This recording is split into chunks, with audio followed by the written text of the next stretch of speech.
Hello, everybody. Welcome to week 3 of Advanced Game Analysis. This week, we're going to be discussing game mechanics and systems. What are game mechanics, and how do they combine to create systems that help to influence gameplay for the players? What are effective uses of these mechanics? What are ineffective uses of these mechanics? Um, and how do we determine whether or not a game's systems are uh, well implemented versus maybe redundant or overly complex? So let's start with the basics. What are game mechanics? Game mechanics are the fundamental rules that govern player actions and interactions within a game. They define how players interact with the world. They are the core parts of actual gameplay. Um, Game mechanics work to create the gameplay loop that the player will interact with throughout the entire course of gameplay. They can include simple things such as your movement, jumping, attacking, um, interacting with the environment, collecting items, so on and so forth. And they can be combined to create more complex and deeper systems. So, the types of game mechanics that we're going to be discussing, the things that we're going to look out for when looking at a video game, are the core mechanics, the things that actually define the primary way of playing the game. Examples being shooting in a first-person shooter, or puzzle solving in a puzzle game, platforming, um, jumping and moving in a platformer, uh, resource management, things like that. Um, and then we have secondary mechanics. We have things that support the core gameplay, but are not necessarily the focus of the gameplay, or the primary uh, interaction method. So these mechanics can include things like crafting your skill trees, leveling up, NPC interaction, things that are um, not necessary to complete the game, but either make things easier or more interactive for the player, or are they complement the gameplay in other ways. So in the examples of these RPG elements, your skill trees, leveling up, crafting, things like that, if you were to play a game, say like Skyrim, you don't have to interact with any of those mechanics to actually play the game. You can run around, grab a sword, and hack and slash all the enemies that you want without ever actually touching the skill trees, um, if you wanted to, and that's uh, why those mechanics are considered secondary. Um, Next up, we have the feedback mechanics. These are things that give the player feedback on the things that they are doing. So, um, positive reinforcement or negative reinforcement. We have positive reinforcement, such as leveling up, unlocking new content, new areas, new zones, or new uh, dungeons or bosses to fight. Even unlocking new mechanics within mechanics. So when you're playing a Legend of Zelda game and you find the hook shot, now all of a sudden you have all sorts of new things that you can interact with the hook shot. Um, Metroidvania games are great at this, where you find a new ability and then can go back through the entire map to find new ways to interact with the world. I also have negative reinforcement, which are your failure states, dying, um, dropping your items in games like Minecraft. When you die and you lose your whole inventory, um, losing durability in your items, things like that. And the last one we want to discuss is emergent mechanics, which isn't necessarily something that was intended by the creator of the game, but can help to create a more robust experience. Things that are derived from player creativity. Primary example of this would be speedrunning, where the majority of games that are speed run are not designed to be um, played in that way. So the things that you do, the exploits that you perform when trying to speed run, say, a Pokemon game, going out of bounds, teleporting places you shouldn't, uh, um, what's the word I'm looking for? Sequence breaking. That was the word I was looking for. Sequence breaking, doing things out of order. Those are not things that were intended to work within the game, but through players interacting with these mechanics enough, they've found ways to get around those, to access things that they shouldn't have access to. And that's created an entire subgenre within gaming that is celebrated for its creativity. Another great example of this is the creative mode in Minecraft, where building and crafting and things in Minecraft were always the intended use for it, but the ways that people have found to do incredible things in the systems of Minecraft are those emergent mechanics. So the crazy things you can do with redstone, the ability to create to actually create a Turing machine inside of Minecraft. My favorite is still being able to run Doom in Minecraft. Those things were not intended, but were made available through player ingenuity.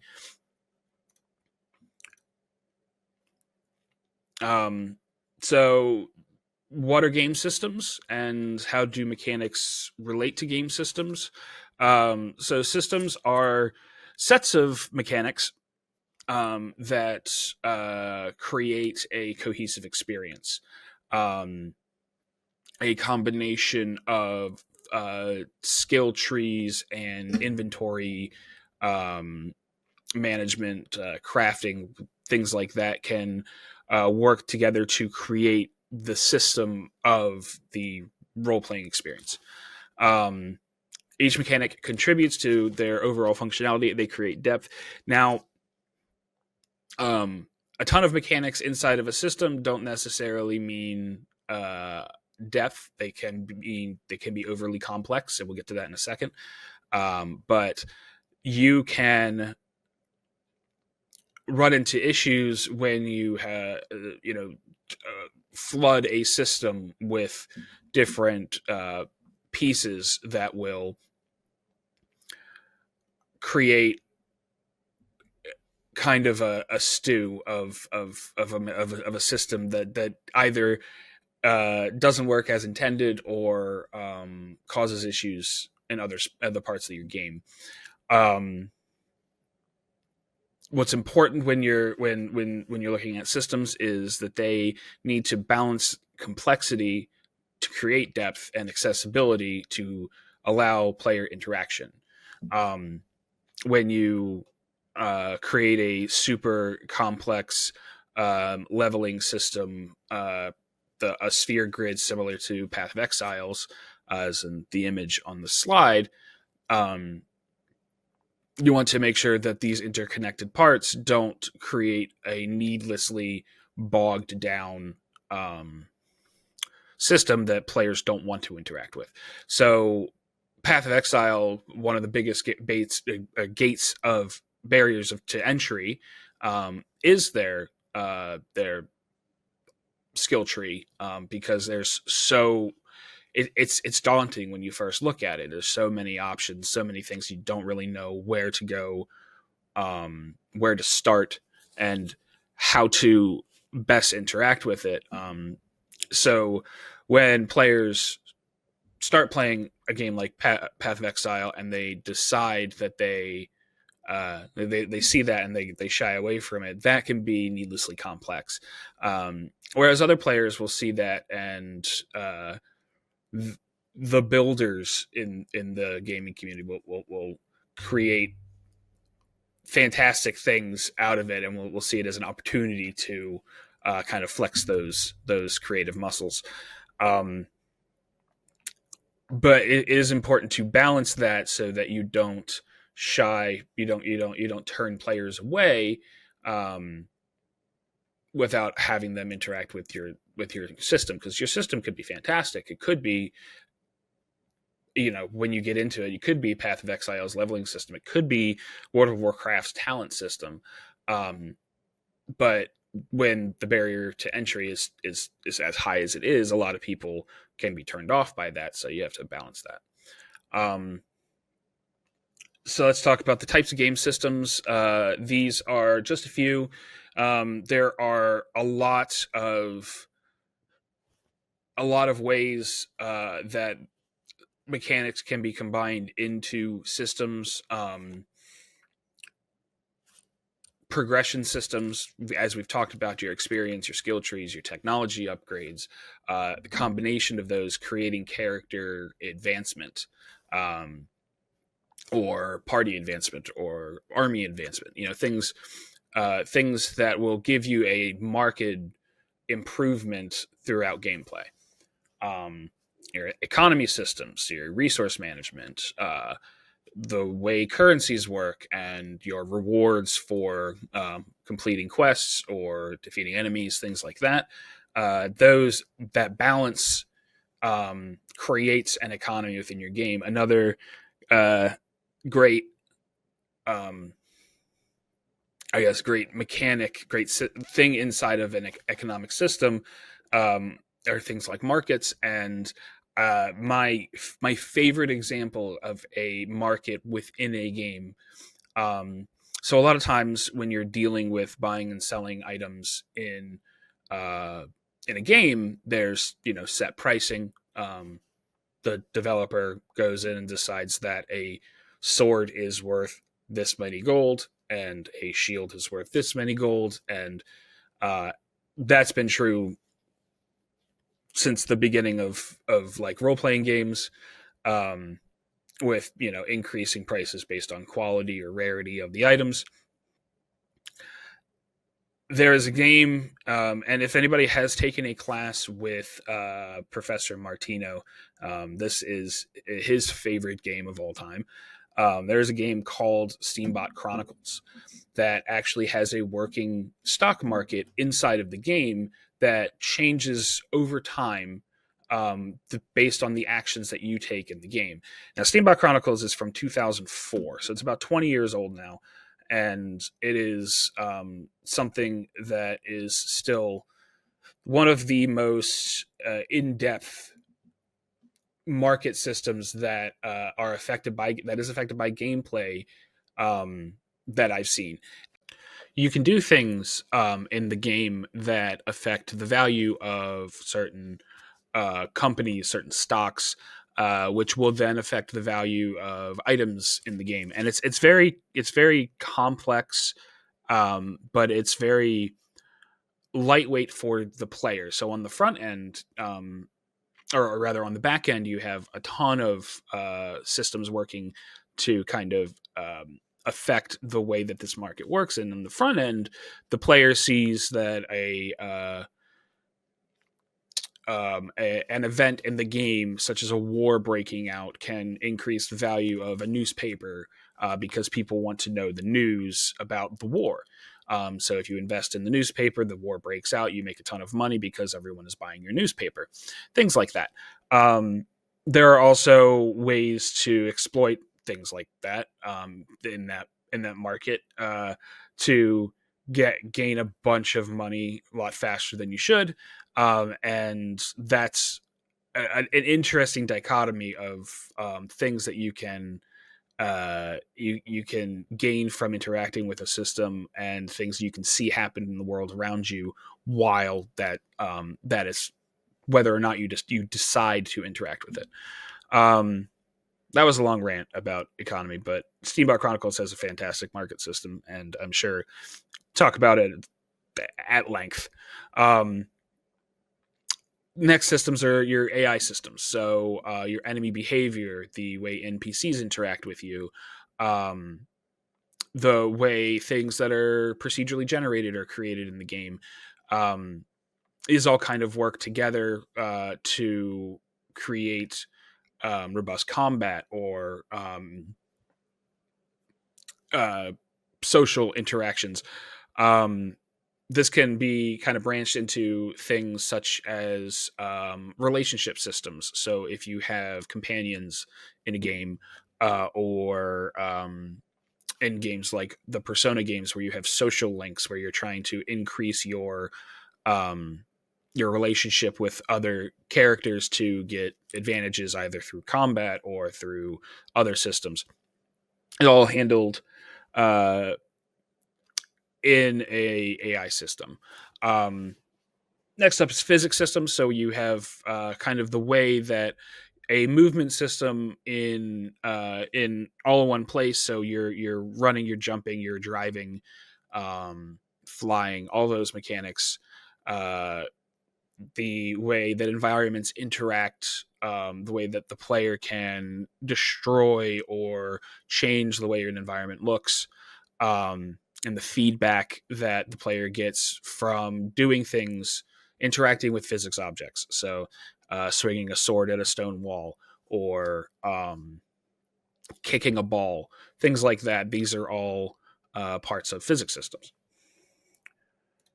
And next, let's talk about one of the best uses of systems in recent memory, um, and kind of the best way to uh, encapsulate complexity versus accessibility. So this is, and I actually don't know if this screenshot is from Shadows of War or Shadows of Mordor, but this is an example of the Nemesis system in the uh, Middle Earth Shadows of Mordor games. Um, in Shadows of Mordor, you have the ability.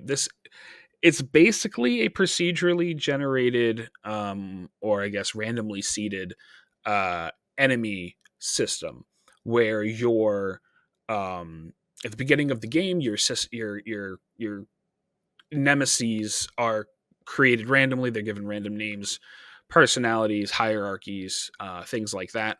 And throughout the game, you can target these nemesis to disrupt the power balance within Mordor, um, starting from your base level grunts to the captains to, um, in this example, the guys over here on the, hoping my mouse shows up on the screen, um, on the tower here, these bodyguards versus the actual war chief, who's the guy at the top.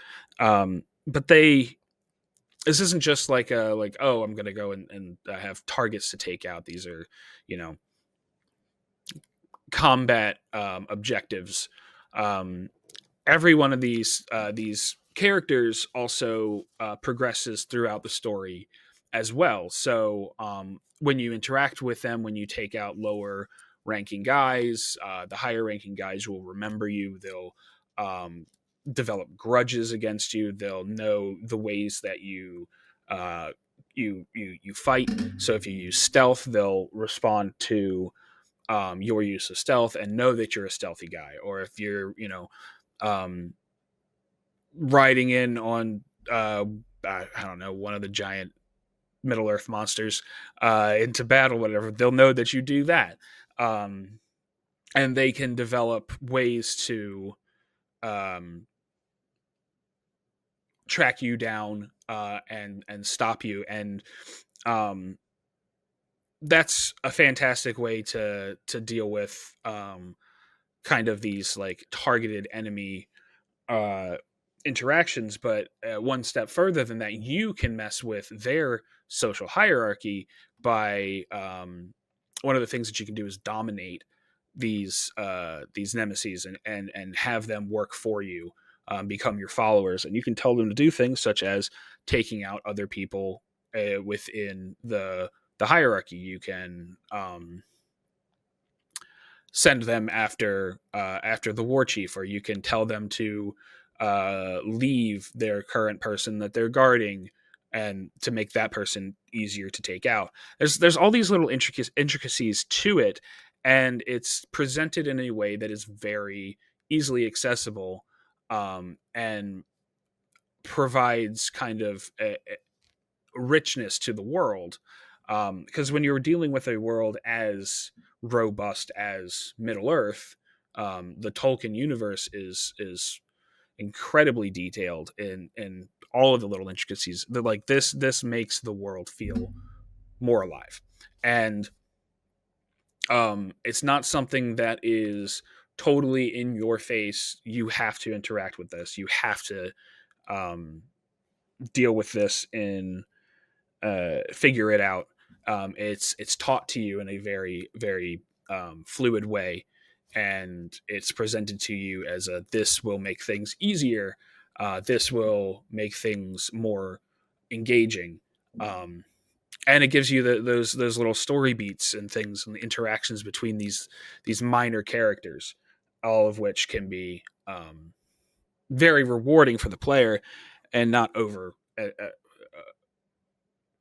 overly complex. So, love Shadows of War, Shadows of Mordor. Love the Nemesis system. It's a fantastic thing, a fantastic system that I would love to see done well in more games. I think that it was done. They tried to do it and did not do it very well in Halo Infinite. Um, yeah, so speaking of ways that systems can be implemented poorly, what are some of the common pitfalls in mechanics and systems in game design? Um, these may feel pretty obvious when you look at them, um, but it is important through iteration, through analysis, as we're doing, and through playtesting and that iterative design process, that things, these mechanics and systems that do fall into these categories, are better fleshed out or better simplified, or stripped completely if necessary, to make sure that the gameplay experience is as good as it can be. Um, Mechanics being overly complex, too difficult to learn, not um, shown in a way that is easy for the player to pick up, um, or just implementing too many mechanics. So um, I go back to the Steambot Chronicles market system.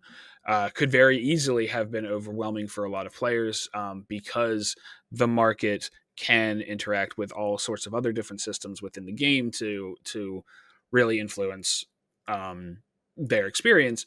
And if this was something, and if the market was something that was full of menus that you had to interact with, to be able to even progress through the game or whatever, um, can be considered overly complex and completely turn people off from the game.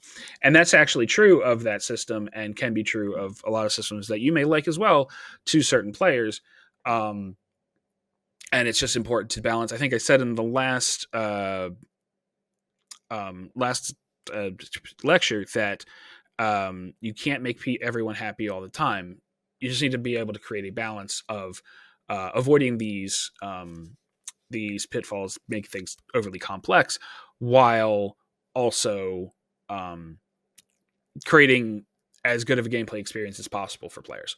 Um, you have unbalanced mechanics, certain things being overpowered or underpowered or unfair, things that can frustrate the player. If that's by design, such as in like a Soulsborne game, that's totally fine. That's what you wanted. But if it's something where uh, you haven't balanced your combat properly. So bosses are too powerful, or bosses are too weak, or the mechanics that determine how a boss fight plays out aren't implemented properly. So they're invulnerable in places they shouldn't be, or have strange or inconsistent attack patterns. Things like that can frustrate players. Lack of player feedback. So UI is very important for proper game or proper system implementation. So if you have a poor UI, then people don't know how to interact with, can't figure out how to interact with your systems. Missing tutorials can affect that as well. If you're given a gigantic system to deal with in a game and you're not told how to use it, then it can cause people to not want to interact with that system at all, and possibly turn them away from the game. And unclear mechanics. So whether it's something like a puzzle section that's not fully explained that is a puzzle section, or a marketplace that is required to progress through getting enough in-game currency. Things that are not fully explained can cause issues for players, and cause them to not want to interact with them at all. And then redundant mechanics, features that don't add meaningful gameplay, that aren't necessary for whatever mechanic or game or system that you're working on, can bog things down, and they're not necessary. And if a redundant mechanic exists, then it should be called out, found, and removed, more or less wholesale, as long as it's not tied to a ton of other things. It can be a little bit complex trying to untie things from each other. Okay, that's correct. So let's discuss this week's discussion topic, analyzing our mechanics. So this is a copy from the post that I made in Canvas, but just want to go over it. Select a game of your choice and evaluate if the game's mechanics work well from a gameplay perspective. Are they engaging and fun? Do they work as intended? Do you think these mechanics could be improved upon? So basically,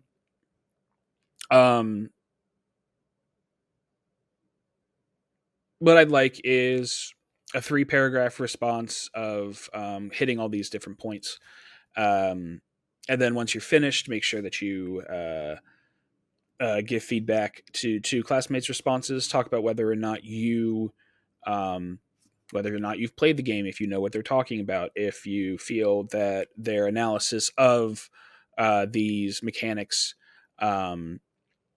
is accurate, or how you feel about the topic.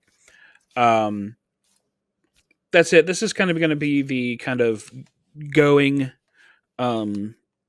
layout of all of our discussions, where I will be asking you to do an analysis of a certain thing, and giving feedback to classmates and accepting feedback. Because when you are doing analyses like this, when you're making criticism, it's a conversation. You want to have this dialogue to further understand everything that you're trying to learn, or that you're trying to get across for whatever the topic is. Sorry, I'm almost better. I swear I'm almost better. But we'll be caught up on everything this week. Thank you, everybody. I apologize for being sick as I was, as early in the semester as I was. If anybody has any questions, please make sure to reach out to me, either an email through Canvas, or in my office hours, as written on my syllabus, which I'm pretty sure, now I'm thinking about it, I don't know if I put the link on there. So I'll make sure to do that. So check the syllabus if you would like to do a one-on-one meeting for everything. Thank you, everybody. And we'll see you guys next week.